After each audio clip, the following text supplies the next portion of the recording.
আলাইকুম, সবাইকে আমন্ত্রণ চ্যানেলের সংবাদে। গত শনিবার গ্লাসগো গেইলিক স্কুলে পালিত হলো আন্তর্জাতিক মাতৃভাষা দিবস।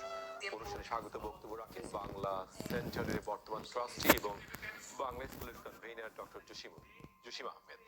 বাংলা এবং গেইলিক স্কুলের সংস্কৃতি বিনিময় কার্যক্রমের প্রয়োজনীয়তার উপর গুরুত্ব আরোপ করে বক্তব্য রাখেন বাংলা সেন্টারের প্রেসিডেন্ট আশরাফ উল্লাহ চৌধুরী, বাংলা স্কুলের প্রধান শিক্ষক রিজওয়ান ফরিদ ও সহপ্রধান শিক্ষক সারা জাহানের সার্বিক তত্ত্বাবধান এবং জাহিদ করিমের উপস্থাপনায় বাংলা স্কুলের ছাত্র ছাত্রীদের বাংলাদেশের কৃষ্টি ও সাংস্কৃতিক উপস্থাপনা উপস্থিত দর্শকদের ভূয়সী প্রশংসা কুড়ায়।